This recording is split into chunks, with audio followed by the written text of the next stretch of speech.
Hello ladies and gentlemen, and welcome back to Reddit Taletales. Today we have some wonderful pro revenge for you all to listen to, so sit back, relax, smash that like button, subscribe today, and let's just jump into it, shall we?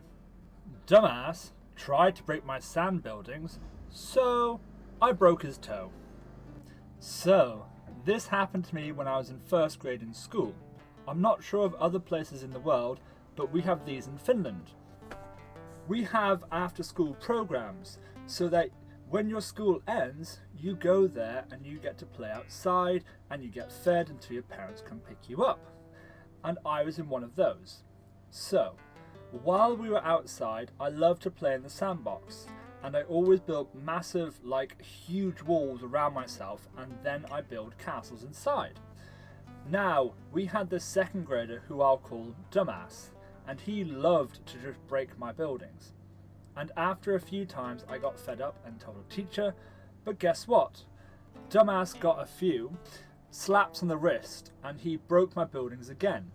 So in our schoolyard there were these about fist-sized rocks, just small enough for me to carry. So I slowly built the biggest walls ever and the most beautiful castle ever made by me, and inside the walls I buried those rocks in a way that you would be able to see them from the outside, and if you were to kick the walls, you would be kicking rocks. So when Dumbass came to kick my building, he kicked my first wall as hard as I have ever seen. And yes, he kicked it with his leg positioned in a way that his toes would receive the impact. And the shock on his face when he realized that my wall had quite large rocks inside it was the face of true horror and regret. And after that pain, he screamed and fell to the ground and started screaming and crying in pain, and obviously the teacher rushed over, and after half an hour his parents picked him up and took him to the hospital. I was asked that why did my buildings have rocks inside, and I responded, so that they'd be heavier to protect my castle from the dragons and other monsters of the world. And she took it. Later, I found out that 3 of his toes were broken, and the ankle had received also heavy damage, so he never destroyed my sand buildings again. Thanks for reading. That is some great pro revenge. I mean, for a first grader, good thinking, and also really good use of words there with the teacher. I'm just trying to protect my castle from all the monsters. Well, swiftly moving on to our next story. Dine and Dash Diva gets what she deserves. My group of friends have been together for quite some time, at least starting from the end of middle school. The majority of us ended up going to the same college, so good for us. Anyway, one of our best friends has been acting unreasonably and starting drama for fun. It's been slowly building up for about a year. Now, gossip and rumours we can deal with, because we know each other and we can usually pick the truth from the lies easily.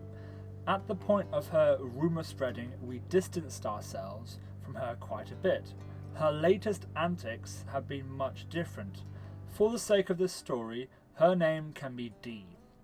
In our area, cases have been low, so we started to go out more with the whole gang. Extra precautions aside, things look to be normal.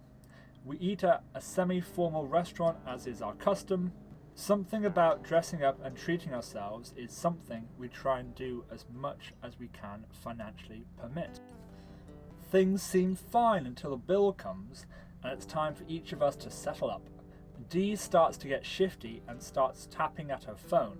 She stands up quickly and says she needs to go. It's an emergency. She fast walks out of the dining room and out of sight. We try to text and call after, but no answer. We end up all absorbing her part of the bill. A one-time favour for a friend in need, right? The second part of our routine is to go to the host's house where we drink, watch movies and have a good time. Kelly was to be the host this time. We're not much for gossip, but Dee's odd behaviour mixed with her previous antics got us on the topic. All 6 of us shared some stories, and it looks like every one of us had some personal run-in with our friend. The second time we all go out to dinner, everything seems well. Dee ordered a lot of mixed drinks and seemed thoroughly tipsy. Foolishly, we believed she would pay her tab this time.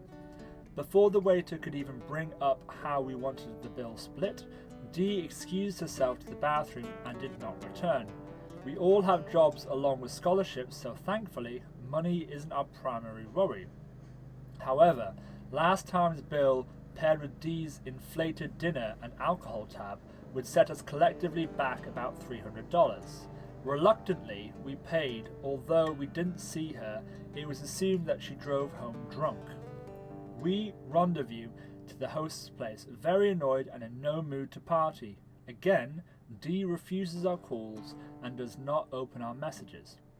We busy ourselves by trying to get in touch with some of Dee's other friends. Through the mishmash of conversations, it was revealed that Dee was receiving a stipend from her father that she was saving to buy herself a new Tesla. Not only did she have a job, but she was getting free money from her dad. There was no reason for her to not pay her bills. I guess she thought this way she could get her Tesla faster. We had collectively been fed up with her crap. Since all of us felt burned, we decided to plan some revenge. We knew she had the cash, she just didn't feel obligated to hold her weight. At this point, we were all waking up to how entitled she could be. Our sense of loyalty and nostalgia had blinded us for way too long. Today was the day. We decided to go for a very nice restaurant, about twice the prices of what we would normally do. Dee looked so excited, bless her. We all ate, drank, and had a great time. Dee had ordered many drinks and was again drunk. We were careful not to wait too long or else Dee would dash, so just as desserts were over and the prospect of after-dinner coffee was being thrown around, we all declared that we had a surprise for Dee. Next month is her birthday, so we thought it would be reasonable enough time to use it as an excuse for her to close her eyes. Dee did as she was told and was instructed not to open her eyes until we said so, because the gift takes a minute to set up. We all got up, quietly filed out of the restaurant and left her there with her eyes closed. Just as we were pulling out of the parking space, we all took one car to save time after our escape. Dee took her own car as usual. We saw Dee running out of the door, searching wildly for us. She caught sight of the car just as we rolled away, middle fingers arise. Our phones were blowing up like crazy, tons of vile messages following the calls. I got to thinking, the bill must have totaled around $700-ish for everyone. We would have never picked this place normally, although the food was very good.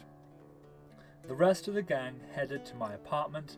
About 30 minutes later, we each received a message saying we owed her $738.17, along with a photo of the bill.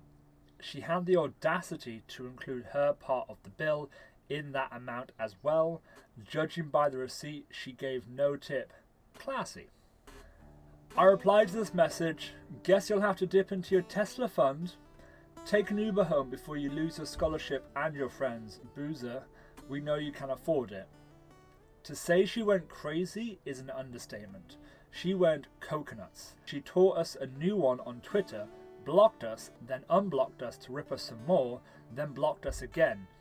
Now Kelly, who has an alt Snapchat account, is treating us to her near psychotic rants about how fake whores who never did anything for her. I guess that's us. Maybe next time she'll learn to pay for herself like an adult. That's it. That's all she had to do was just pay for herself. None of this would have happened if she had just gone, it's alright, I've got the money, I can pay it, it's easy, it's done. So down below, they said that they're going to tip the waiter because they got stiffed, and that is a wonderful thing for them to do, and taking care of someone else who it wasn't their fault that that situation happened. And great pro-revenge, that was well done and well timed. Sending trucks to the wrong state to screw over a sergeant. So back when I was in my first unit, we had to ship all of our 7 tons off to get up armoured. That meant that over a year or so, we shipped them all from South Carolina to Wisconsin. I was in charge of logistics at the time, so I coordinated it all and loaded the trucks. Overall, a pretty easy task. The only challenge was the documentation. Anyways, it was all going well until this new sergeant showed up in the motor pool. He was an ass. Just treated everyone like crap. He made my life miserable when I tried to ship these trucks. Like, I didn't want to. It wasn't overly fun. Sometimes it even required me to work on weekends, so I would have been happy just not doing it. However, I had to. HQMC ordered it, so there was no reason for him to be pissy with me. Anyways, so once he took over shipping, these trucks became a pain in the ass, because he would want to micromanage because I was a lower rank. So I let him, and he wanted to sign crap, so I made up lines for him to sign, so finally I had it with him. One day I decided, since he wanted to sign and be important, I would screw him up.